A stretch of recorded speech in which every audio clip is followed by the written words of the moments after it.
اعوذ باللہ من الشیطان الرجیم بسم اللہ الرحمن الرحیم الحمد للہ الذی ہدانا لہذا وما كنا لنهتدي لولا ان هدانا الله لقد جاءت رسل ربنا بالحق ثم الصلاة والسلام وتحية والإكرام على النبي الأمي المكي القرشي المدهي الابتهامي مولانا ومولى الثقلين جد الحسن والحسين بالقاسم محمد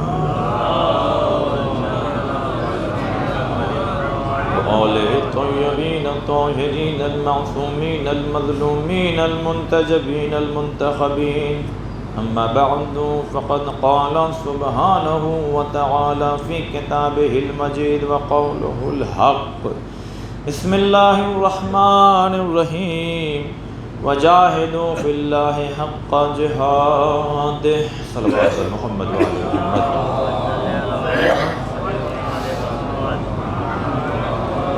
الحمدللہ اس خدا کا شکر ہے جس نے ہمارے اور آپ کے دلوں میں عشق حسین ڈال دیا، اور یہ عشق کامیابی کی ضمانت ہے۔ عزیزان محترم، یہ جو مجالس کا سلسلہ ہے آج اور کل دو مجلسیں، یعنی آج کی یہ ہو رہی، کل آخری مجلس ہوگی اس سلسلے کی، اور جہاں تک ہم آپ کو لے کر کے آئے ہیں واقعات کربلا، یوں تو جب سے ہوش ہم لوگوں نے سنبھالا ہے تب سے سمجھنے لگے ہیں، ورنہ کانوں میں آواز تو پہلے سے پہنچ رہی تھی۔ آواز کانوں میں پہنچنا اثر رکھتی ہے، نہ رکھتی تو ولادت کے بعد اذان کیوں دلوائی جاتی ہے؟ یہ اپنی ماؤں کا ہم اپنے شکریہ ادا کریں کہ جب ہم شکم میں تھے تبھی سے حسین حسین کی آوازیں جو ہے پہنچتی ہیں، ایسی بات نہیں ہے۔ تیز آواز ماں کے شکم میں موجود بچے تک پہنچتی ہے، جو کل بات ہم نے کہی کہ بائیں طرف لے کے سوئے، اس ریسرچ میں یہ بھی شامل تھا کہ شکم پہ، یعنی جو الٹرا ساؤنڈ، جو مشینری وغیرہ ہے جو لگایا جائے تو ایک ہائی بیپ آواز، ہائی بیپ، اور ایسے جگہ پہ اس خاتون کو رکھا گیا کہ جہاں سے، یعنی بالکل جہاں سے آوازیں باہر اندر نہ آنے پائیں۔ تو ایسے عالم میں انہوں نے دیکھا کہ جب ہائی بیپ، ہائی آواز بہت تیز، وہ بچہ چونک گیا ماں کے شکم میں، مشین میں، یعنی کمپیوٹر وغیرہ میں دیکھا جاتا ہے۔ تو کہنے کا مطلب فقط یہی ہے، اس بات کو کل کی دہرانا نہیں چاہتا، اثرات ہوتے ہیں، آوازوں کے ہوتے ہیں، نہ ہوتے تو اذان و اقامت یہ سلسلہ نہ ہوتا۔ اور اللہ کا شکر ہے ہم اس مذہب حقہ کے ماننے والے ہیں جہاں کوئی چیز بے تکی نہیں ہے، جس کا سر پیر نہ، ایسا نہیں ہو سکتا۔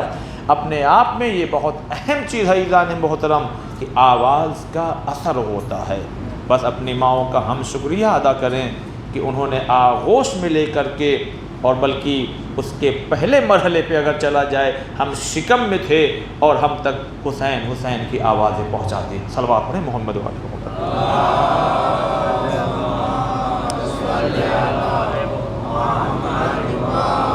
بس بہت جلدی میں اپنی منزل تک پہنچنا چاہ رہا ہوں، اس لیے کہ واقعی بہت سی چیزیں ہیں جو مجھے آج اور کل میں بیان کرنا ہے، اور میں نے جب دیکھا تو میں اس یقین پر پہنچا کہ شاید 50% میں پہنچا پاؤں گا، یعنی ابھی بہت سی چیزیں ہیں جو باقی رہ جائیں گی، اور وہ سلسلہ جو مجلسوں کا ہے بہرحال جو ہمارے حصے میں تھا وہ تمام ہو جائے گا۔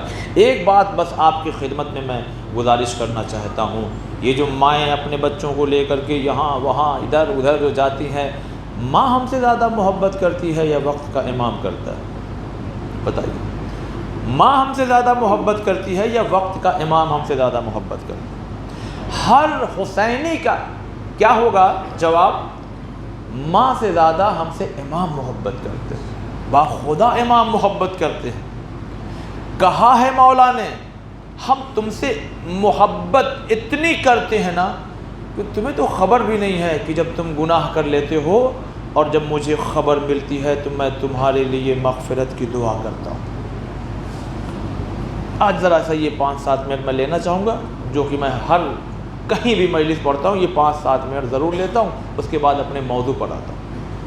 عزیزان محترم، کوفہ ہے، چھٹے امام کا زمانہ ہے، امام وہاں موجود نہیں ہے، مدینے میں ہے، امام کا چاہنے والا ہے، جا رہا ہے، دیکھا 2 چاہنے والے آپس میں لڑ رہے ہیں مطلب تکرار کر رہے ہیں، یہ ہو گیا اور وہ ہو گیا، یہ ہے ہم کو چاہیے، تم نے مانگا تھا نہیں دیا، اور یہ وہ پیسے کے کچھ درہم و دینار کا معاملہ تھا، 200-300 درہم یا 400، اس پر بحث ہو رہی تھی، اور اب یہ ہو رہا تھا کہیں ہاتھا پائی نہ ہو جائے. یہ امام کے چاہنے والے بہت توجہ سنیے گا عزیزان محترم، وہاں سے رک گئے اور قریب گئے، اور جانے کے بعد کہا کہ مطلب کیوں لڑ رہے ہو؟ کہا اس نے 300 یا 400 جو بھی ہے، کہا اس نے وہ ہم سے ادھار لیا تھا وہ پیسہ اور آج تک نہیں دیا، اور جب آتا ہوں تو نہیں دیتا ہے، اور یہ ہے اور وہ ہے، تمام چیزیں. تو انہوں نے کہا کہ اگر وہ رقم مل جائے تو تم لوگ جھگڑا نہیں کرو گے؟ تو انہوں نے کہا کہ ظاہر سی بات ہے ہمارا جھگڑا ہی اسی بنا پر ہے، تو اگر وہ مل جائے تو کہنے لگے ٹھہرو یہیں پر رکو میں آتا ہوں. گئے اپنے گھر، ایک تھیلی لائی اور جس کا جو رقم تھی اس کو دے دیا، کہا کہ اب تو گلے تو مل جاؤ، تو گلے مل گئے. اور جب جانے لگے نا، کہا سنو، سنیے گا عزیزان محترم، کہا سنو یہ پیسہ میرا نہیں ہے، یہ درہم یہ پیسہ میرا نہیں ہے.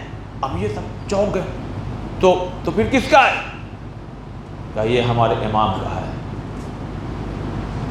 ایک ہی سرکل کے تھے نا، یہ ہمارے مولا کا ہے. تو انہوں نے کہا کہ پھر تم نے کیوں دے دیا؟ کہا میرے مولا نے مجھے دیتے وقت اتنی اجازت دی تھی کہ اگر ہمارے چاہنے والوں کے درمیان میں کچھ انبن ہو جائے اور اگر اس کو ان پیسوں سے دور کیا جا سکتا ہے تو تم دور کر دینا. میں کچھ کہنا چاہ رہا ہوں عزیزان محترم، آپ کا جو پڑوسی ہے شیعہ نے علی ہے، ہاں اچھی بنتی ہے، سبحان اللہ. آپ کا جو وہ رشتہ دار ہے اچھی بنتی ہے اس سے، شیعہ نے علی ہے نا وہ، ہاں اچھی بنتی ہے، سبحان اللہ. یعنی اس کا مطلب امام خوش ہیں. بس اب ڈوب جائیے اس واقعے کی گہرائی میں. اگر خدا نہ خواستہ یہ بھی شیعہ، یہ بھی زہرا سلام اللہ علیہ کو ماننے والا، یہ بھی شہزادی کو ماننے والا، اور اگر اختلاف ہے تو یاد رکھنا امام رنجیدہ ہوتے ہیں. بس اب میں کیا کہوں، اس سے زیادہ میں کیا بولوں. میں عمر کے اس حصے میں ابھی نہیں ہوں جس حصے میں ہوں آپ دیکھیں ابھی بھی، مگر اس عمر میں دل تڑپتا ہے.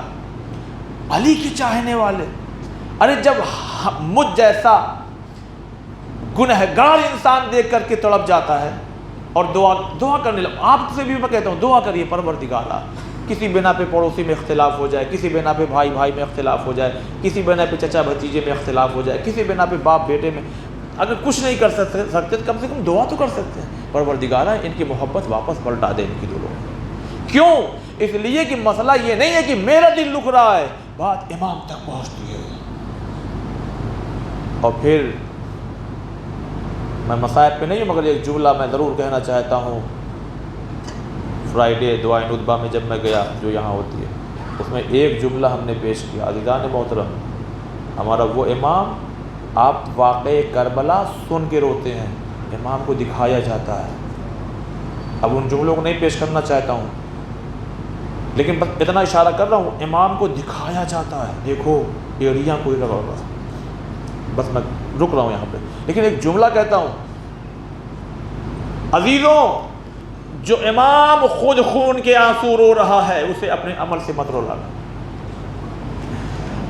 اور 2 بڑی وجہ ہے جو امام رنجیدہ ہوتے ہیں. ایک تو یہ ہمارے گناہ دیکھ کر کے مجلس سے پڑھتا ہے مگر گناہ کرتا ہے، اللہ مگر ہے چاہنے والا. یہ روایات کے جملے ہیں جو امام اس طرح سے کہتے ہیں. عرفان کتنی ثواب تو ہے اس کے اکاؤنٹ میں، مگر گناہ بھی کرتا ہے، اے پروردگار خاص کرم کر دے اس کو. دوسرا کیا ہے؟ ایک دوسرے سے محبت نہیں کرتے. پانچویں امام کی خدمت میں ایک شخص آیا اور آنے کے بعد جانتے کیا کہتا ہے؟ پہلے مثال سنیں. جیسے مان لیجیے آپ کے بھاؤ نگر کا کوئی انسان، میں سمجھتا ہوں کہ اباؤٹ 10,000 سے آس پاس اوپر ہو سکتا ہے یہاں کی آبادی شیعوں کی ہو. اباؤٹ مجھے خاص نہیں معلوم، آپ لوگ کو سب معلوم ہوگا. یہاں کا کوئی بندہ ایسی جگہ چلا جائے جہاں پہ 25, 50, 100, 200 لوگ رہتے ہیں، تو وہ کیا کہتا ہے؟ ارے کبھی موقع ملے ہمارے یہاں، ہمارا بھاؤ نگر میں آؤ. دیکھو پھر اب 10-12 دن تو آپ کو مطلب عزاداری کا کی جو کیفیت ہے نا دیکھنا ہو تو آپ ہمارے یہاں دیکھو. تو یہی صورتحال نا جب مدینے میں وہ شخص آیا تو امام سے آگے کہتا ہے مولا ہمارے یہاں آپ کے تو بڑے شیعہ ہیں. امام نے 2 سوال کیے، سنیے گا. امام نے 2 سوال، بس پھر اپنے موضوع پہ آ رہا ہوں. امام نے 2 سوال کہنے لگے اچھا یہ بتاؤ کہ وہ آپس میں تکرار تو نہیں کرتے، ایک دوسرے کو معاف کر دیتے ہیں، لڑائی جھگڑا تو نہیں کرتے؟ پتہ نہیں میں جو سمجھانا چاہ رہا ہوں آپ سمجھ رہے کہ نہیں. ایک دوسرے کو لڑائی جھگڑا تو نہیں کرتے، ایک دوسرے پر ٹارگٹ تو نہیں کرتے؟ کہنے لگے مولا نہیں ایسا نہیں ہے، تنا تنی رہتی ہے، بہت زیادہ جو ہے آپس میں میل جول نہیں ہے، کسی سے بگڑ گئی تو بگڑی ہوئی ہے. کہنے اچھا یہ جو دولت مند حضرات ہے یہ غربا کی خبر جا کے لیتے ہیں؟ جا کے لیتے ہیں، جا کے لیتے ہیں. جملہ دیکھیے، جا کے لیتے ہیں. کہنے لگے کہ مولا نہیں، یہ نہیں کہا کہ ہاں کچھ یہ کر نہیں کہا. اچھا اگر یہ ان سے کوئی ایک چیز اور اس میں تیسرا بھی سوال تھا. کہا اچھا جب انسان غریب ہوتا ہے نا، غربت جب گھیرتی ہے نا، ارے غربت چھوڑیے، میں تو کہتا ہوں کہ دولت مند بھی اگر ذرا سا پریشان ہوتا ہے نا تو آپ ہی سے باہر ہو جاتا ہے. وہ سب کی بات نہیں کر رہا ہوں، ایک جنرل بات، ہمیشہ یہاں سے جنرل بات کہی جاتی ہے. تو جب غربت گھیرتی ہے نا، اور حدیث کیا کہتی ہے؟ غربت کفر سے قریب. جب انسان غربت میں گھرتا ہے نا تو پھر وہ کام کر بیٹھتا ہے کہ جو شریعت نے حرام قرار دیا. اب اس پر جاؤں گا تو بہت ایک الگ موضوع ہو جائے گا. تو کہنے لگے کہ جو یہ غربا ہیں ان سے ظاہر سی بات ہے تو کچھ نہ کچھ ایسی غلطی ہو جائے تو یہ معاف کر دیتے ہیں. کہنے لگے مولا یہ جو باتیں آپ کر رہے ہیں نا یہ سب تو بس باتیں ہی باتیں ہیں. کیا کہا مولا؟ یہ سب جو آپ باتیں کر رہے ہیں نا، جو آپ کہہ رہے ہیں، یہ سب صفتیں تو ہمارے وہاں جو آپ بتا رہے ہیں وہ نہیں پائی جاتی. امام کا یہ جملہ تھا پھر وہ ہمارے کیسے شیعہ ہیں؟ خدا کی قسم یہ رونے کا مقام ہے. یہ سانچا ہے، سانچا. فٹ کیجئے اپنے آپ کو، اگر فٹ ہو گئے تو روئیے بیٹھ کے، اور اگر نہیں فٹ ہوئے تو خدا کا شکر کا سجدہ ادا کیجئے اور کہیے کہ مولا خدا کی قسم ہم آپ کے چاہنے والے.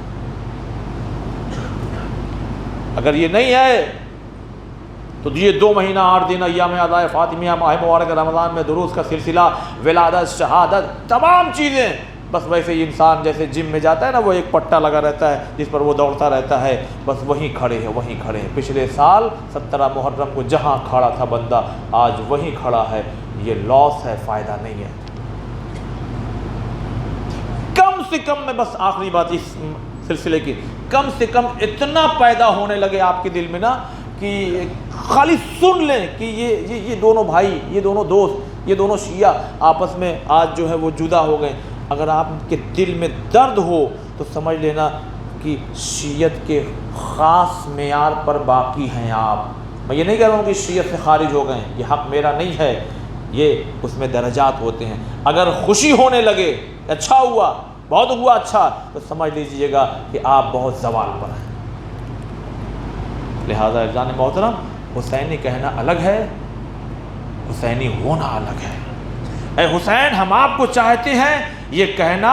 اور کوفے میں لوگ، بس آگے میں اپنے موضوع، کوفے میں لوگ بلندیوں پہ جا کے، گھر کی چھتوں پہ جا کر کے، باہر نکل کے، جو لوگ رہ گئے تھے کوفے میں جو نہیں آ پائے تھے، کیونکہ عبید اللہ ابن زیاد کا حکم یہ تھا کوئی مرد دکھنا نہیں چاہیے. اب جو کوئی مجبور رہا ہوگا, کوئی بوڑھا رہا ہوگا, کچھ ایسے بھی لوگ رہے ہوں گے جو نہیں جا سکے کسی بنا پر, وہ ان میں سے کچھ کے بارے میں لکھا ہے کہ یہ چیخ رہے تھے, یا اللہ حسین کو بچا لے, حسین کو بچا لے. آپ ان کی چیخ کو دیکھ کے کیا کہیں گے؟ کیا چاہنے والے نہیں ہیں؟ بھئی جو چیخ پکار کر رہا ہے اس طرح سے, تو دیکھنے والا کیا کہے گا کہ ہے کہ نہیں چاہنے والی؟ یہ میں یہ نہیں کہہ رہا ہوں کہ ہے نہیں ہے, آپ سے پوچھ رہا ہوں کیا لوگ تصور کیا ہے اس بارے میں. لیکن کیا بتائیے کیا فیصلہ کریں گے ان کے بارے میں؟ ارے یہی فیصلہ کہ جناب زینب, جناب ام کلثوم اور امام سید سجاد علیہ السلام کا جو بازار میں خطبہ ہے, اس میں یہی مفہوم گھوم پھر کر کے تمہاری آنکھیں یوں ہی روتی رہیں, گویا لعنت برس رہی ہے. جب کہ کیا کہہ رہے ہیں؟ مولا اللہ مولا حسین کو بچا لے. تو پتہ یہ لگا کہ ہر جگہ چیخ پکار نہیں کیا جاتا, ہر جگہ دعا کام نہیں آتی, کہیں کہیں مرحلہ ایسا ہوتا ہے کہ آپ کو عمل کرنا پڑتا ہے. کبھی حبیب بننا پڑے گا, کبھی مسلم ابن اوسجہ بن کر کے کوفے سے کربلا آنا پڑے گا. دیکھیے آپ سماج کو, زندگی کا کوئی بھروسہ وسا نہیں ہے. ہم بتا رہے ہیں جان محترم, میں اسی طرح مجلسیں پڑھنے کا عادی ہوں, اور میں دعا کرتا ہوں خدایا یہ 50 منٹ 55 منٹ 1 گھنٹہ کچھ ایسا ہو جائے کہ کچھ میری اصلاح ہو جائے. اور میری اتنی حیثیت نہیں کہ میں یہ کہہ سکوں کہ آپ کی اصلاح, یہ تو امام کے اقوال ہے, یہ امام کی باتیں ہیں جو ہو سکتا ہے آپ پہ اثر کر رہی ہوں. دل تڑپنے لگتا ہے, شیعت میں پھوٹ ڈالی جا رہی ہے, یہ ہو جائے وہ ہو جائے, کوئی وہاں گھسیٹ رہا ہے, کوئی وہاں کھینچ رہا ہے, کوئی یہ ہو رہا ہے. اگر ایسے حالات ہیں تو سمجھ لیجیے گا ٹائٹل ہے شیعہ کا, مگر شیعت کی جو روحانیت, جو چاشنی ہونا چاہیے, شاید وہ رخصت ہو گئی ہے. پھر دونوں پیر میں سر ڈال کر کے روئیے, اور نہ رونا آئے تو سمجھ لیجیے گا دل بھی سخت ہو گیا, یعنی اتنے آگے پہنچ گئے ہیں کہ دل سخت ہو گیا. اب یہ شہزادیہ جب چلی, جو ہم نے بات ختم کی, تو تاریخ یہ کہتی ہے سب سے پہلے جو خطبہ دیا ہے وہ جناب زینب نے.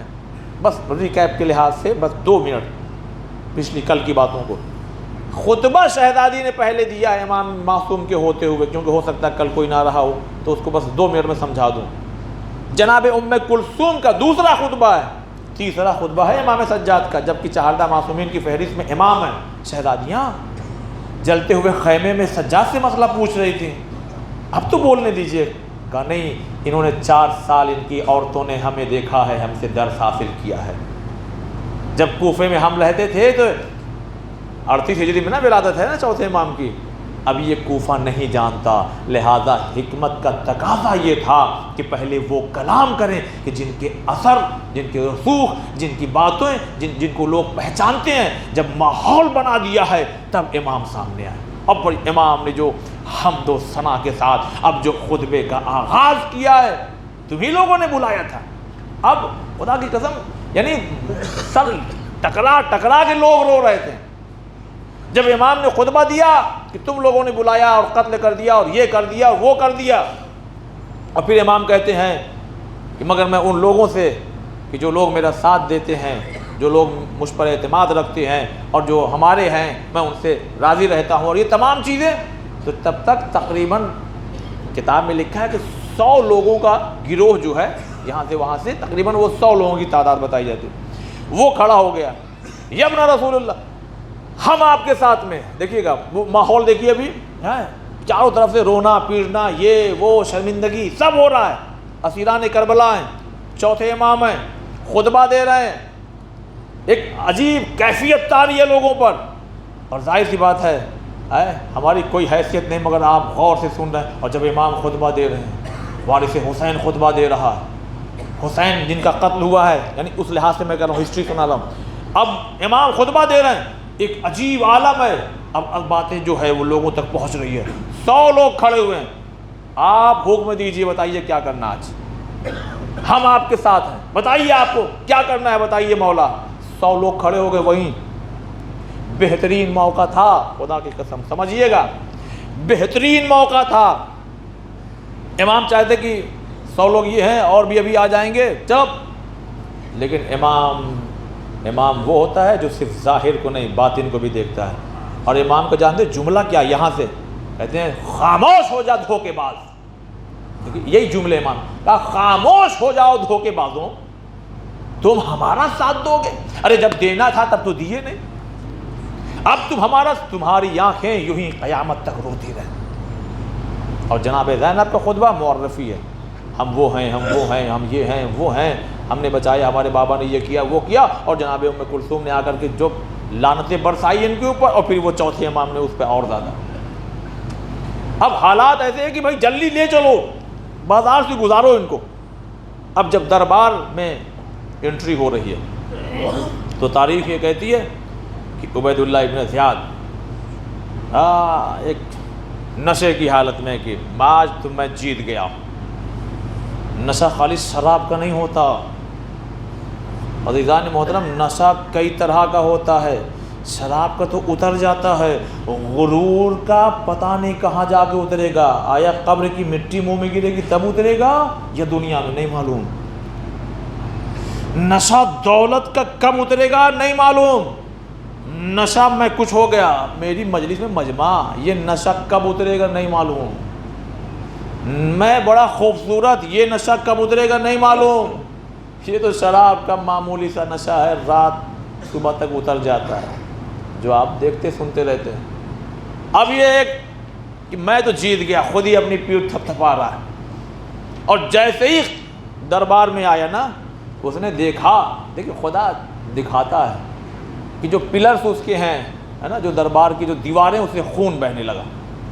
یہ خوفزدہ ہو گیا, ارے یہ کیا ہو رہا ہے, یہ کیا ہو رہا ہے, یہ کیا ہو رہا ہے. اتنے میں آگ, اس کے اوپر آگ لپکی, آگ لپکی. تو یہ بھاگا وہاں سے, دربار میں پہنچ چکا تو وہ پیچھے ہٹا تیزی کے ساتھ. اتنے میں سر امام حسین سے آواز آئی, دنیا کی آگ سے بچ سکتا ہے, آخرت کی آگ سے نہیں بچ سکتا. دیکھیے کتنے پست ہو گئے تھے یہ لوگ کہ سر امام حسین تلاوت کر رہا ہے, سر امام حسین سے آوازیں آ رہی ہیں. بنی ہاشم کے لوگ ہیں, رسول اللہ کے گھرانے کے لوگ ہیں. دیکھیے یہ نہیں کہہ رہا اچھا پورا آپ نا عبید اللہ ابن زیاد کا جو شہزادی سے جو گفتگو ہے, جناب ام کلثوم سے جو گفتگو ہے, جناب رباب سے جو گفتگو ہے, خاص کر چوتھے امام سے جو گفتگو ہے, بار بار کہہ رہا ہے کہ اللہ نے ہم لوگوں کو جیت دی, اللہ نے تم لوگوں کو, وہ جملے نہیں دہرانا چاہتا ہوں معاذ اللہ, اللہ نے ہم لوگوں کو, بس آپ سمجھتے رہیے گا, اللہ نے یہ کر دیا, اللہ نے, یعنی وہ مسلمان اپنے آپ کو کہہ رہے ہیں. تو کچھ سمجھ میں آیا عزیزان محترم؟ بھائی وہی جو جملہ بنے شروع میں, شیعہ کہلانا بڑی بات نہیں ہے, وہ کوالٹی ہونا چاہیے. مسلمان کہلانا بڑی بات نہیں ہے, وہ کوالٹی ہمارے اندر نہیں ہے. نہیں ہے تو پھر بس نقصان ہے. سوچیں اس پر, فکر کریں. یہ مجالس ہمیں کہاں تک لے کے جا رہی ہے, ہم کہاں تک کا سفر طے کر رہے ہیں, ہماری روح بیدار ہوئی کہ نہیں ہوئی, یا بس جو چیزیں ہو رہی ہو گیا ختم, محرم ختم. نہیں, چیک کریں اپنے آپ کو کہ اگر آیا امام کا ظہور ہو جائے تو کیا واقعی اس لائق ہم ہیں کہ مولا کہیں گے کہ آ جاؤ؟ اتنا آسان نہیں ہے. اب سر امام حسین جب چلا, بات سن لیجئے, سر امام حسین کی پھر کوفے کی حالت, دربار کی حالات. تو امام کے دہن سے کئی چیزیں, اس میں ہے کہ سورہ کہف کی قرآن کی تلاوت کر رہے تھے, مگر قرآن کی تلاوت میں بھی خاص کر ایک سورہ ہے سورہ کہف, غالباً 18 نمبر پہ, اس کی 9ویں آیت کی تلاوت کر رہے تھے. بسم اللہ الرحمن الرحیم. ایک صلوات پڑھیں محمد و آل محمد پر.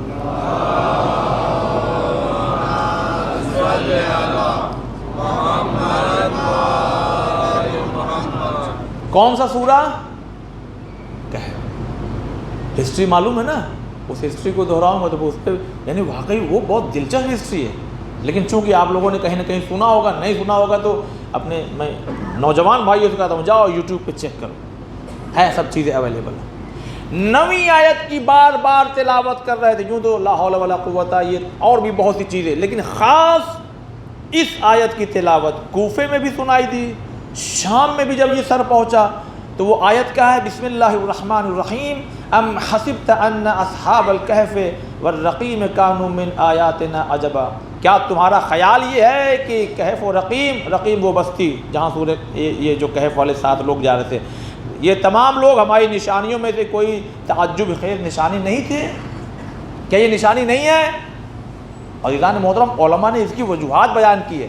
یعنی قرآن مجید میں بہت سے سورے ہیں، بہت سی آیات ہیں، لیکن امام نے اس آیت کو کیوں منتخب کیا؟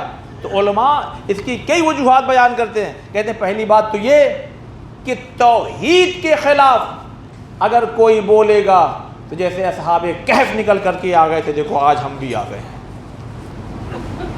آج ہم بھی آ گئے ہیں، ہم بھی آ گئے ہیں. اور پھر دوسرا پوائنٹ اس میں یہ بتاتے ہیں کہ اصحاب کہف پبلک یہ سمجھ رہی تھی اس زمانے میں، ارے یہ تو مر گئے، یہ تو مر گئے. اور قرآن مجید کی آیات کیا کہہ رہی ہے؟ زندہ ہیں، زندہ ہیں. امام اس آیت کی تلاوت کر کے بتا رہے تھے تم سروں کو کاٹ سکتے ہو، میری زندگی کو ختم نہیں کر سکتے، میں تو اب شہادت جام پی چکا ہوں، اب قیامت تک میں اس طرح سے لوگوں کی ہدایت کرتا رہوں گا. اور پھر اس میں اور بھی بہت سی چیزیں ہیں کہ توحید اور یہ اور جب کچھ ایسے حالات ہو جائیں تو کیسے لوگوں کو نکلنا چاہیے. امام نے اس آیت کی تلاوت کر کے بتائی اور وہاں یہ بھی بتا دیا، اے میرے چاہنے والوں، تم جڑے ہوئے سر کے ساتھ کیا تلاوت نہیں کر سکتے جب میں کٹے ہوئے سر کے ساتھ قرآن کی تلاوت کر رہا ہوں؟ قرآن مجید، اللہ اکبر. لوگ کہتے ہیں سیٹلائٹ سے یہ فوٹو لی گئی اور ایسی روشنی تھی اور ویسا روشنی تھا. یہ سب جو ہے کوئی خاص فضیلت نہیں ہے. فضیلت یہ ہے کہ آپ گھر میں قرآن پڑھیں اور فرشتے عرش پر جھوم کر کے کہیں فرش پر قرآن کی تلاوت ہو گئی ہے. یہ حدیث کے مفہوم پیش کر رہا ہوں، اس لیے کہ کیا ہے، وہ گھر آسمان والوں کو چمکتا ہوا دکھائی دیتا ہے جس میں قرآن کی تلاوت ہوتی ہے. جیسے پھر اگزامپل بھی دیا گیا، جیسے زمین والوں کو آسمان پر چمکتے ہوئے ستارے. ایک چھوٹا سا جو وہیکل والی بات، آج بھی ویڈیو آ گئی ہے، ایک پرچھائی ہے جس میں علم لہرا رہا ہے اور لوگ یا حسین، میں انکار نہیں کر رہا ہوں، ہو سکتا ہے مولا کچھ بھی دکھا، میں اس پہلو پہ نہیں جا رہا ہوں کہ نہیں ہوگا ویسا ہوگا، وہ ہماری حیثیت بھی نہیں ہے. فیصلہ علماء کریں گے، دیگر ہیں سینئر لوگ. آ گئی ویڈیو، لیکن میں وہ بتا رہا ہوں کہ چاروں طرف کتنے لوگ ہیں، یا حسین. یہ عقیدت نہیں تو اور کیا ہے بھائی؟ محبت ہے تبھی تو ہے. اگر محبت نہ ہوتی تو اس چھوٹی سی چیز کو دیکھ کر کے اتنا بڑا گروہ آگے آ کر کے ماتم کیوں کرتا، چیختا کیوں، گریہ کیوں کرتا، روتا کیوں؟ تو کیوں رو رہا ہے آج؟ بولیے کیوں رو رہا ہے؟ کہا محبت. میں آپ کو کہیں لے کے جانا چاہتا ہوں. کیوں چیخ رہا ہے؟ کہا محبت. کیوں یا حسین کے نعرے پر؟ کہا محبت. اس کا مطلب یہ ہے کہ قرآن جو بلندی پر رکھا ہوا ہے، جو جہیز میں 20 سال پہلے ملا تھا اور 20 سال گزرنے کے بعد، بڑی بات کہہ رہا ہوں، 20 سال گزرنے کے بعد اگر اس قرآن کے ظاہری پیجز پر پرانا پن نہ آئے تو یہ خوش ہونے کا مقام نہیں ہے، یہ سر جوڑ کے بیٹھنے کا مقام ہے. آیا میں محبت کرتا ہوں کہ نہیں کرتا؟ مصلی نیا کیوں ہے؟ 5 سال سے گھر میں رکھا، کیوں نیا ہے؟ سجدگاہ بدلتی کیوں نہیں؟ قرآن ٹھنڈا ہو کر کے دوسرا کیوں نہیں آیا؟ قرآن رکھنے کے لیے نہیں آیا تھا. سر امام حسین نے پڑھ کر کے بتایا، میں کٹے ہوئے سر سے پڑھتا ہوں. میرے تم دعویٰ کرتے ہو عرفان کہ ہم آپ کے چاہنے والے، اپنے اندر کوالٹی تو دیکھو. ایک آیت نہیں پڑھتے. وہ تو کہیے کہ ماہ مبارک رمضان، قرآن کی بہار کا موسم آ گیا کہ ذرا سا ہوا لگ گئی ہمیں، ورنہ پھر. اسی لیے امام نے کہا کہ محشر میں جہاں کئی لوگ شکوہ کریں گے انہی میں سے قرآن ہوگا جو کہے گا اللہ مجلسوں کا ثواب دے رہا ٹھیک ہے، مگر یہی وہ عرفان ہے جو بلندی پر قرآن رکھا رہا، اس پہ گرد جم جاتی تھی مگر اٹھا کر کے مجھ کو پڑھتا نہیں تھا. میں اپنے لیے کہہ رہا ہوں، آپ اپنے لیے سوچئے. ایک پرچم، پرچھائی یا جو بھی سمجھیے، جو بھی ہوگا، دکھا تو محبت تھی، دوڑے کہ نہیں دوڑے؟ ارے قرآن معجزہ رکھا ہے ہمارے گھر میں. کیا ہو گیا ہماری عقلوں کو، کیا ہو گیا ہمارے نفسوں کو؟ ہم کیا کہوں، ڈرتا ہوں کہ کہیں لوگ برا نہ مان جائیں۔ یہ دل کی باتیں ہیں جو میں آپ تک رکھ رہا ہوں۔ میرے بزرگوں، آپ میرے حق میں دعا کریے، میں یوں ہی بس لوگوں کی ساتھ میں خدمت کرنے کا یہ جو شرف ملا ایسے ہی کرتا رہوں۔ مجھے بھی آتے ہیں واہ کرانے اور کراتا ہوں، میں نظامت کرتا ہوں محفلوں میں تو ہر آدمی سے واہ کرواتا ہوں، وہ ہنر اللہ نے دیا ہے۔ لیکن جب میں دیکھتا ہوں کہ کالے لباس میں لوگ بیٹھے ہوئے ہیں، اس کا مطلب دل نرم ہے، بس بہترین موقع ہے کہ اسی میں حسینیت کا وہ بیج ڈال دو جو آگے چل کے درخت بن جائے۔ وہ بھی ضروری ہے۔ فضائل نہ سنیں گے تو معرفت کیسے پیدا ہوگی کہ ہم کس کے ماننے والے ہیں جس نے سورج کو پلٹا دیا؟ ارے مگر سورج پلٹا ہے کیوں ذرا دی، یہ بھی تو دیکھو۔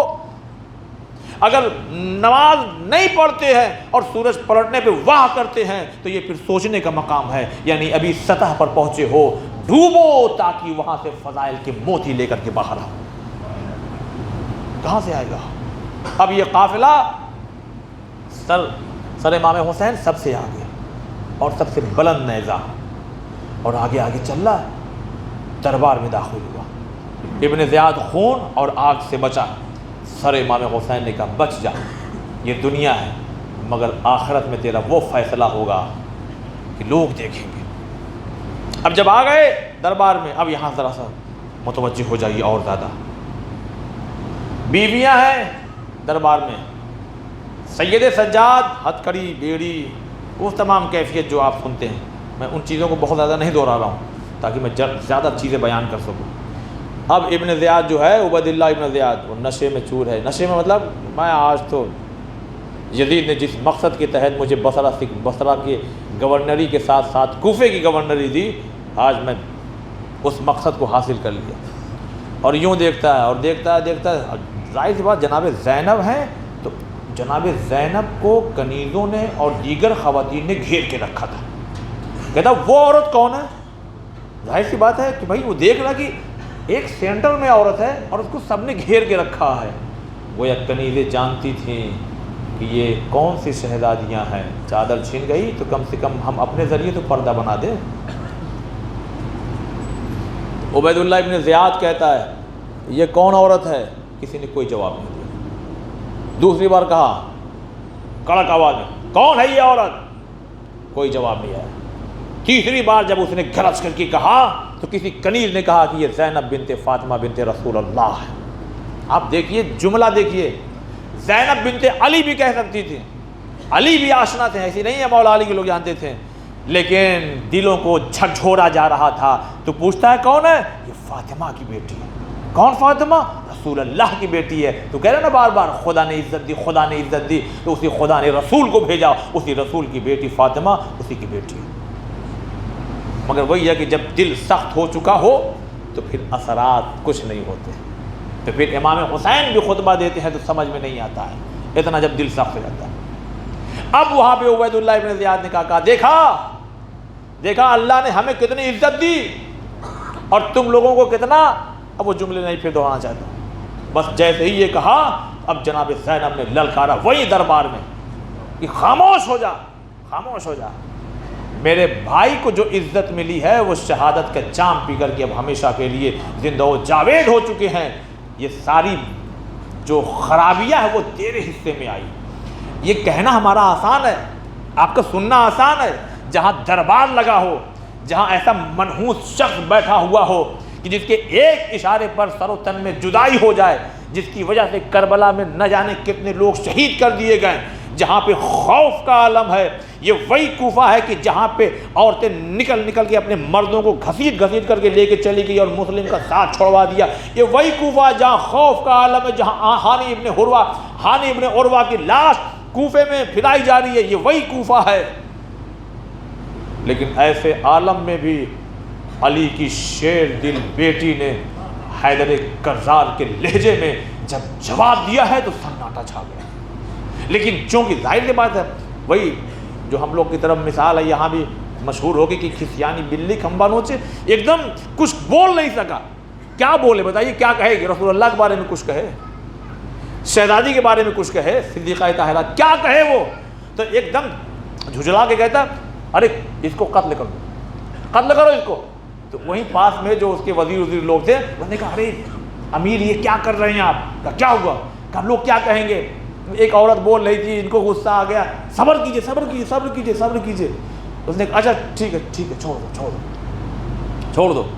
پھر اس کے بعد جناب زینب نے وہیں گریہ کیا اور گریہ کر کے کربلا والوں کو یاد کیا. نہیں پھر کر رہا ہوں، آپ ہر چیز میں دیکھیے، میں واقعات سنا رہا ہوں. جناب زینب ابھی جواب دے رہی تھی، اس کی اوقات دکھائی اور اس کے بعد وہیں گریہ کرنے لگی. اور کربلا والوں کو تم نے ہمارے بھائی کو اس طرح مار دیا اور یہ مار دیا. یہ شہزادی کیا ضرورت ہے؟ کہا نہیں، ان سیاہ قلوب کے لوگوں کو میں بتا رہی ہوں، ایک کوفے والوں تم نے بلایا تھا، اب آواز گریہ سے بھی ان کے دلوں کو ہلایا جا رہا ہے. جو دربار میں کھڑے ہیں نا چاروں طرف، ان کے دلوں کو ہلایا جا رہا ہے.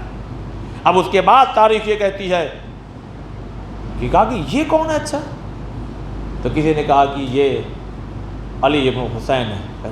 لیکن ہم نے تو سنا وہ کربلا میں، یعنی اپنی لینگویج میں کہہ رہا مارے گئے وہ. تو خود امام گویا ہوئے، کہا کہ میرا ایک بھائی تھا کربلا میں جس کا نام علی تھا، لیکن میں ہوں. پھر امام نے بھی اس کو جو ہے سختی سے جواب دیا. تو عبید اللہ ابن زیاد نے کہا اس کو تو قتل کر دو. بس اتنا کہنا تھا کہ تاریخ کی جو کتابیں ہیں جو کربلا والی، وہ جناب زینب گئی ہیں اور جا کے سید سجاد کے سامنے کھڑے ہو گئے. آؤ میرے ہوتے ہوئے نہیں. کون زینب؟ جس نے جلتے ہوئے خیمے سے امامت کو باہر لے کر کیا. نہیں جملہ میں بدل دوں عزیزان محترم، خانہ کعبہ کی چھت پر کھڑے ہو کر کے حضرت عباس نے ایک جملہ کہا تھا خطبے کے آخر میں کہ اے لوگوں، قریش جس غلطی پر ہیں اسی غلطی پر تم ہو. کیا مطلب ہوا؟ کہا کہ قریش جس غلطی پر تھے اسی پر تم ہو، یعنی کہ وہ یہ چاہتے تھے کہ رسول اللہ کو قتل کر دے جبکہ وہاں میرا بابا علی موجود تھا. گویا بتا رہے تھے کہ رسول اللہ تک نہیں. آپ شان دیکھیے، میں جہاں تک پہنچانا چاہتا ہوں کہ رسول اللہ تک کوئی نہیں جا سکتا ہے جب تک اس کے یہاں علی جیسے امام کی معرفت نہ ہو. اور یہاں عباس کہہ رہے ہیں کہ حسین تک پہنچنا ہو تو پہلے آؤ، میرے سامنے آؤ. اور یہاں دربار میں حضرت زینب کہہ رہی ہیں امامت تک پہنچنا ہے، پہلے زینب تک آؤ. آؤ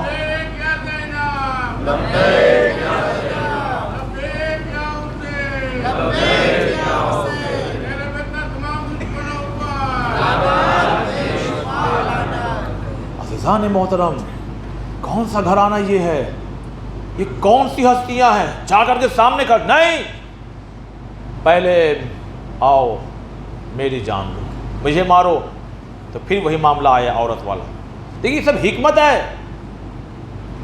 عبید اللہ ابن زیاد نے پھر وہی سمجھایا گیا. ارے عبید اللہ، اب ہم کہہ رہے ہیں نا عبید اللہ، وہاں سب امیر سرکار. ارے تھوڑا سا ماحول بدل گیا ہے تو آپ غیروں میں کہاں جا رہے ہیں؟ شیعوں میں بھی کچھ چہرے ایسے مل جائیں گے جو چاپلوسی کرتے ہوئے دکھائی دے رہے نہیں دکھائی دے رہے. آج سیاست میں ذرا سا چمک مل جائے تو غیروں کی بات نہیں کر رہا ہوں. تو وہ عالم ذرا سوچئے وہاں پر، وہاں ارے سرکار آپ کیا کر رہے ہیں؟ دیکھ رہے ہیں خود ہی تھر کانپ رہے ہیں، بیمار چہرے سے لگ رہے ہیں. یہ چھوڑیے وہ تو خود ہی اسی میں جملہ یہی ہے، چھوڑ دیجئے، کیوں آپ ان کا خون اپنے اوپر لے رہے ہیں؟ یہ تو خود ہی ایسی حالت میں ہے. یعنی کہنے کا مطلب ہے یہ خود ہی ہے کہ بس یہ ختم ہو جائیں گے. عبید اللہ ابن زیاد خاموش ہو گئے. پھر اس نے کہا کہ جملے مصائب کے ہم اگر سمجھیے یہاں سے، ذرا یہ کپڑا ہٹاؤ. اب کپڑا ہٹایا گیا، چمکتا ہوا سر حسین سامنے رکھا ہوا. اس نے دیکھیے گا، میں مصائب پہ تو نہیں ہوگی، ابھی 10 منٹ اور ذرا، اس کے بعد مصائب پہ آتے. اس نے بے ادبی کی، دندان مبارک، لبھائے مبارک ہے نا، اس پہ چھڑی ایسے کر رہا تھا. تب تک زید بن ارقم اٹھے. باپ دیکھیے ایزان محترم، اٹھے، کہاں بیٹھے ہوئے ہیں؟ دربار میں. اور واقعے کی حیثیت یہ بتا رہی ہے کہ لگتا ہے بالکل آگے تھے. اور ہلکی آواز میں، یہ کیا کر رہے ہو عبید اللہ؟ تو کیوں، کیا ہو گیا؟ کہا اسی ہونٹوں کا بوسہ لیتے ہوئے میں نے رسول اللہ کو بارہا دیکھا. یہ کہہ کے اٹھے اور چل دیے. یعنی عمل سے بتا دیا نفرت کرو ایسے لوگوں سے، اٹھو اور چل دو، مگر اس نے نہیں مانا، پھر سے وہی بے ادبی کی۔ اب انس بن مالک، اب ان کی شخصیت کے بارے میں میں نہیں، یہاں پر وقت بھی نہیں ہے کہ بیان کروں، کبھی موقع ملا تو بیان کروں گا۔ وہ بھی اٹھ کے کھڑے، یعنی یہ لوگ رسول اللہ کے زمانے کے لوگ ہیں۔ اب آپ سمجھ سکتے ہیں ان کی ایج کیا ہے، بوڑھے ہو چکے ہیں، مگر وہ دیکھ رہے ہیں۔ اور جانتے ہیں انس بن مالک نے پھر کڑک کے کہا تیز آواز میں، ارے عبید اللہ بن زیاد، یہ کیا کر رہے ہو؟ میں شمار نہیں کر سکتا تھا کہ رسول اللہ نے اسی لب کا کتنی دفعہ بوسہ لیا ہے، اور تم وہاں چھڑی مار رہے۔ اتنی آواز بلند کی نا، جتنے دربار میں لوگ تھے وہ سب لگے رونے، سب رونے لگے۔ اس نے ماحول دیکھا کہ ارے کہیں معاملہ بگڑ نہ جائے، اچھا چلو جاؤ اعلان کر دو، اب میں مسجد میں آؤں گا۔ سب لوگوں کو بلاؤ، جماعت ہوگی، وہیں نماز ہوگی۔ اب عزیزان محترم، تاریخ یہ کہتی ہے، اب دیکھیے کیسے کیسے جانثار بھی ہیں، اللہ اکبر۔ اب جب یہ مسجد میں گیا تو وہاں ایک شخصیت پہلے سے بیٹھی ہوئی ہے، بیٹی آتی تھی بیٹھا دیتی تھی، کیوں؟ پکڑا کے لاتی تھی، اس لیے کہ دونوں آنکھیں جو ہے وہ نابینا تھے، یعنی دکھائی نہیں دیتا تھا۔ تاریخ میں ان کا نام ہے عبداللہ ابن عفیف۔ یہ وہ شخصیت ہے کہ یہ مولا علی کے خاص چاہنے والے، اتنے چاہنے والے کہ جنگ جمل میں مولا کی طرف ہیں اور بڑھ بڑھ کے حملہ کر رہے ہیں، اتنے میں ایک تیر بائیں آنکھ میں لگ گیا، ایک تیر، یہ اس کا پوائنٹ یاد رکھیے، بائیں آنکھ میں لگ، تو یہ آنکھ کیا ہوگی؟ ضائع ہوگی، نہیں دکھائی دیتی، مگر امام کا ساتھ نہیں چھوڑا۔ پھر جنگ صفین کا مرحلہ آیا، پھر یہ عبداللہ ابن عفیف آئے، اور جنگ صفین میں ایک آنکھ کے ساتھ، دیکھیے یہ بھی حوصلہ دیکھیے، خدا کی قسم، ایک آنکھ ہے مگر حملہ کر رہا ہے، یہاں لڑ رہا ہے، وہاں لڑ رہا ہے، اور بہت بہادر تھے۔ ان کی بہادری ابھی آئے گی لاسٹ میں، بالکل اب مجلس تمام پر ہے، آخری مرحلے پر۔ اب جنگ صفین میں جب حملہ کر رہے ہیں بڑھ بڑھ کے نا، اب ظاہر سی بات ہے ایک آنکھ پہلے ہی سے، تو ایک تلوار لگی ان کے سر پہ اس طرح سے کہ آنکھ تک ایسے، آنکھ کو، یہ بھی آنکھ کیا ہو گئی؟ ختم ہو گئی۔ اور ایک مرتبہ عبید اللہ ابن زیاد جب ممبر کیا کہا جائے اس کے لیے، بہرحال آیا، اور آنے کے بعد پھر اپنا قصیدہ پڑھنے لگا کہ اللہ نے ہمیں عزت دی اور یہ دیا اور وہ دیا۔ ابھی یہ بول ہی رہا تھا۔ دیکھیے مسئلہ یہ نہیں ہے، ہر جگہ کا معاملہ بتا رہا ہوں کہ سامنے جو ہوتے ہیں وہ کچھ لوگ ہوتے ہیں جو خطرناک لوگ ہوتے ہیں، کسی بھی فیلڈ میں دیکھ لیجئے، وہ بہت کم ہوتے ہیں وہ گنہگار ذمہ دار، لیکن وہ بھی ذمہ دار ہیں جو خاموش بیٹھے رہتے ہیں، ان کی تعداد زیادہ ہوتی ہے۔ اب ایسے عالم میں جب پوری مسجد بھری ہوئی ہے، چھلک رہی ہے چاروں طرف، ظاہر سی بات ہے اعلان ہو چکا ہے، اور سر آئے ہیں، شہداء کے سر آئے ہیں، اسیران کربلا ادھر ہیں، اور یہ پورا کوفہ ابھر کر کے آ گیا، اور ادھر یہ قصیدہ نہیں پڑھ رہا ہے، وہاں کیمرہ لگا ہوا ہے۔ آپ کہیں گے اس دور میں کہاں کیمرہ ہے؟ ارے سمجھیے بات کو، کیمرہ لگا ہوا ہے، جو بول رہا ریکارڈ ہو رہا ہے، جو کہہ رہا ہے وہ سب کچھ محفوظ ہو رہا ہے۔ یہی تو تاریخ بننا تھا۔ توجہ، کیوں کہہ رہا کہ چلو آؤ وہاں پر، تاکہ جب میں بولوں جو کچھ کروں وہ پورا میڈیا کیا کرے۔ تو اس زمانے میں کیمرہ نہیں تھا، اس زمانے میں قلم اور کاغذ، ادھر بکے ہوئے مورخین ہیں، بالکل یہ کیا کہا عبید اللہ ابن زیاد لکھ لیا جائے۔ ایسے عالم میں ایک نابینا شخص محبت علی کو لیے ہوئے، جیسے اس نے کہا کہ میں نے حسین کو قتل کر دیا اور یہ کر دیا اور کر دیا، کھڑے ہو گئے، اور کھڑے ہونے کے بعد ہے مرجانہ کے بیٹے، وہیں مسجد میں ہے مرجانہ کے بیٹے اور غیر حلالی۔ اب وہ جملے میں اس طرح سے نہیں پیش کر سکتا، آپ سمجھ رہے ہیں۔ تو جھوٹا، دیکھیے کتنے لوگوں کو جھوٹا انہوں نے بتایا ہے، کہا تو جھوٹا، تیرا باپ جھوٹا اور اس کا باپ جھوٹا، اور کہا سون، جس نے تجھ کو یہاں گورنر بنایا ہے وہ بھی جھوٹا، اس کا باپ بھی جھوٹا اور اس کا باپ بھی جھوٹا۔ کس کو؟ عبید اللہ ابن زیاد کو، عبید اللہ کو، ابن زیاد کو، اس کے باپ کو، یزید کو، اس کے باپ کو، اور اس کے ابو سفیان تک بات گئی۔ یہ کہاں ہو رہا ہے؟ چار دیواری میں، دو چار لوگوں کے بیچ میں نہیں، سینکڑوں ہزاروں کا مجمع ہے۔ ایسے عالم میں جہاں لوگوں پر خوف طاری ہے عبید اللہ ابن زیاد، ارے کیوں نہ ہو، سر رکھے ہوئے ہیں، قلم کٹے ہوئے، وہاں پہ ایسے عالم میں عبداللہ ابن عفیف کھڑے ہوئے، دکھائی نہیں دے رہا ہے مگر معرفت کی آنکھیں اتنی روشن تھی کہ ذرا سا دیر برداشت نہیں کر سکے. خاموش تو، یعنی بہت برا بھلا کہا. اس کو آ گیا غصہ، اس نے حکم دیا سپاہیوں ابھی قتل کرو، ابھی قتل کرو. 70 لوگ ان کے قبیلے کے آگے کھڑے ہو گئے گھیر کر کے، کوئی آگے نہیں بڑھے گا ہمارے قبیلے کا، ہمارے قبیلے کا. گھیر گھار کے بچا اچا کر کے لے کے گئے. اب ظاہر سی بات ہے چوٹ تو لگی تھی عبید اللہ ابن زیاد کو. آیا اور آنے کے بعد کہتا ہے کہ اس کا گھر کدھر ہے؟ دیکھیے میں تاریخ پڑھ رہا ہوں اس لیے اس انداز سے بات. کہاں ان کا گھر؟ وہاں ہے. جاؤ تم اور یہ تم جاؤ، تم لوگ جاؤ قتل کر کے آؤ.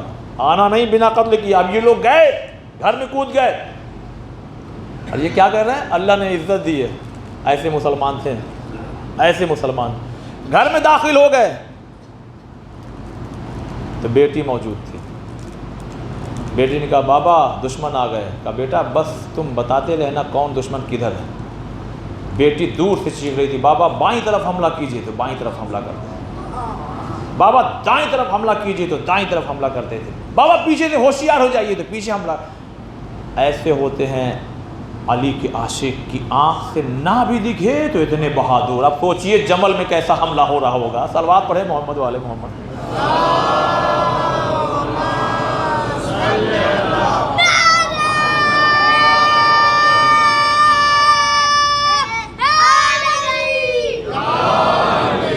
بس عزیزان محترم گفتگو آخری مرحلے میں بس یہ واقعہ مکمل کر دوں اور زحمت تمام. سوچیے اب جمل میں کیسے حملہ کر رہے ہوں گے جب آج سے 20 سال پہلے جو عمر رہی ہوگی آنکھ سلامت ہے. اور صفین میں کیسے حملہ کر رہے ہوں گے. لیکن ظاہر سی بات ہے جب چاروں طرف سے گھرے ہوئے ہیں ایک بیٹی اشاروں میں کتنا حملہ کر لیتے. لیکن کافی دیر تک جنگ ہوتی رہی. آخرکار پکڑے گئے. تو یہ ہوا کہ نہیں قتل نہ کیا جائے، چلا جائے لے کے امیر کے یہاں. دیکھیے میں ذرا اس لحاظ سے پڑھ رہا ہوں ان کے. اب یہ لے کے آ گئے دربار میں. اب آپ دیکھیے واقعی خالی مطلب کہ رونا بھی آتا ہے مگر وہیں سے دل بھی خوش ہو جاتا ہے کہ مطلب ایسے چاہنے والے اور بھی یعنی اپنے گریبان میں جھانکتا ہوں تو شرمندگی بھی ہوتی. کہاں ہم اب آئے دربار میں، آنکھ سے دیکھو نہیں رہا کچھ. آنکھ بند ہے بالکل. اب سامنے بیٹھا ہوا عبداللہ ابن عفیف. اگر ایسا نہ کیے ہوتے تو یہ نوبت نہ آتی. کہا رے تجھے کیا معلوم، جب صفین میں یہ آنکھ ضائع ہو گئی نا. جملے پہ غور کیجیے گا، صحیفہ کربلا آج ہی پڑھ کے آ رہا ہوں. یہ جو جملہ ہے میں نے سوچا تھا کہ اس کو تو ضرور پڑھوں گا. کہتے ہیں کہ جب جمل میں ایک آنکھ ضائع ہوئی تو حوصلہ تھا کہ چلو ابھی امام کے رکاب میں شہادت کے درجے پر فائز ہو سکتا ہوں. لیکن جب صفین میں یہ دونوں آنکھ ضائع ہو گئی تو تب سے جو ہے وہ میرے دل میں یہ رہا کہ اب میں شہادت کے درجے پر نہیں پہنچ سکتا. اور یہ جملہ سنیے. کہا سن، شہادت کا درد کا شوق میرے دل میں تب سے تڑپ رہا ہے تب تو پیدا بھی نہیں ہوا تھا. یعنی دیکھیے للکارنے کا ایک انداز ہے. للکارنے کا مطلب کہ جیسے ہم لوگ کہتے ہیں ارے بیٹا تم تو پیدا بھی نہیں ہوئے تھے، ہم تب. وہی جملہ یہاں پہ ہے. کہتے جب تو پیدا بھی نہیں ہوا تھا نا تو شہادت کی تمنا میرے دلوں میں کروٹ لے رہی تھی. مگر جب جنگ صفین میں آنکھ ضائع ہو گئی تو میں مایوس ہو گیا. لیکن میں دعا کیا کرتا تھا جمل میں صفین میں ہر جگہ پروردگار پروردگار. لیکن جب یہ تمنا جب آنکھ ضائع ہو گئی تو مجھے لگا اب میں شہید نہیں ہو پاؤں گا. تو میں مصلی پہ بیٹھ کے دعا کیا کرتا تھا اے پروردگار اس شہادت کے درجے سے محروم رہ جاؤں، اس شہادت کے درجے سے محروم. اے پروردگار میرا قاتل ایسا ہو جو بدکار عورت کا بیٹا ہو. ارے دربار میں کہہ لو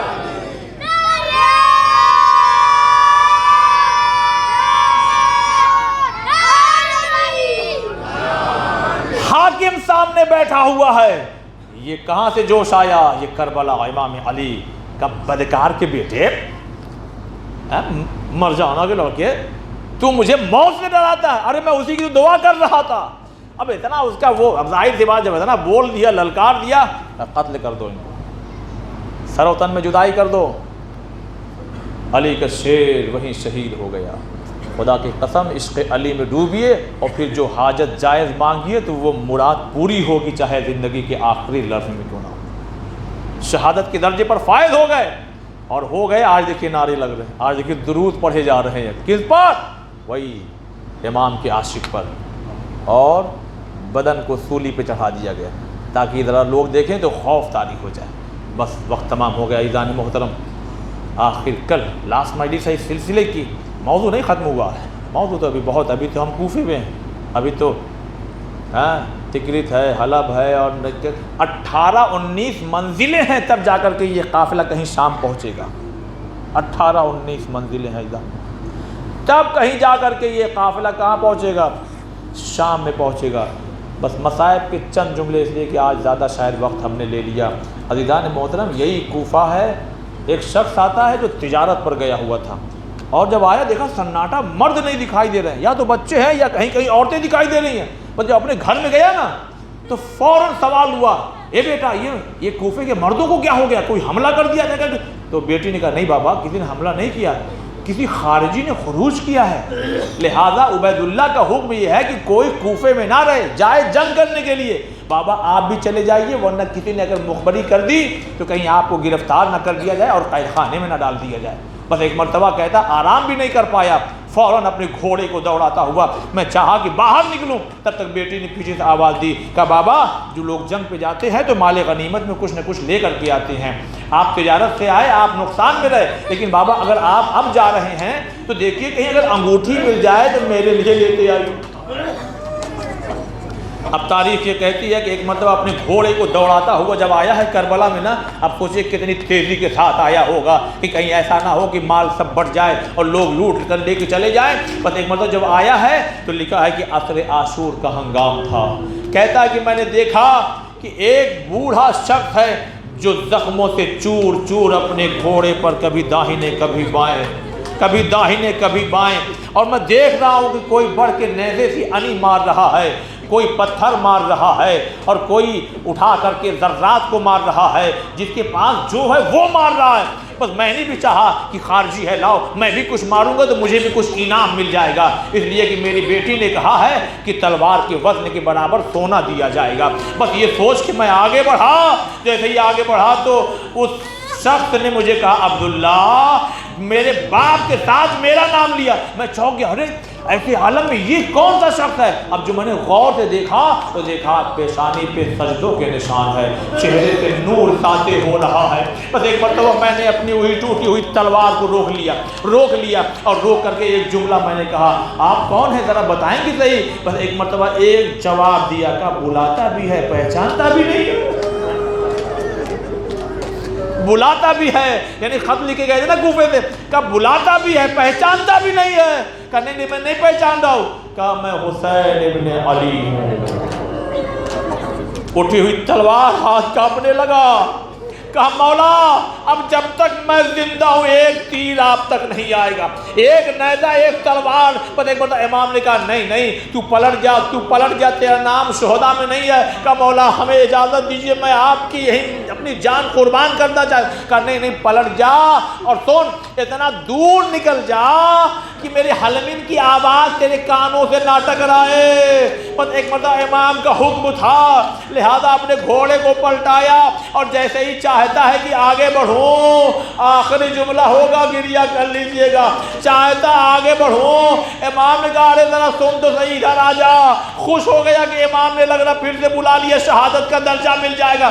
امام نے کہا ادھر آ اور قریب آ جا۔ جب قریب آیا نا کہا اور ذرا قریب آ جا۔ بس ایک مرتبہ اپنے کانپتے ہوئے ہاتھوں کو اٹھایا اور آگے بڑھایا، کہا سور یہ جلدی انگوٹھی اتار اور لے کے چلے جا، مگر اپنی بیٹی سے کہنا میں خارجی نہیں ہوں۔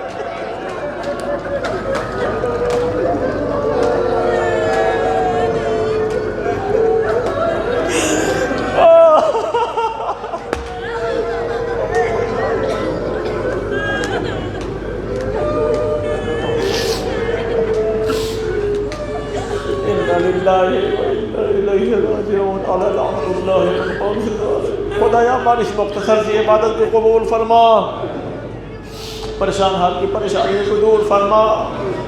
اللہ ہمیں جلد سے جلد زیارت کربلا نصیب فرما، حج اور عمرہ کرنے کی توفیق عنایت فرما۔ پروردگارا معرفت امام حسین زیادہ سے زیادہ ہمارے دلوں میں پیدا فرما۔ خدایا محمد و آل محمد کے واسطہ دشمنوں کو نیست و نابود فرما، مظلوموں کی حفاظت فرما، امام حجت علیہ السلام کے ظہور میں تعجیل فرما، اور ہم تمام لوگوں کو ان کے ناصر و مددگار میں شمار فرما۔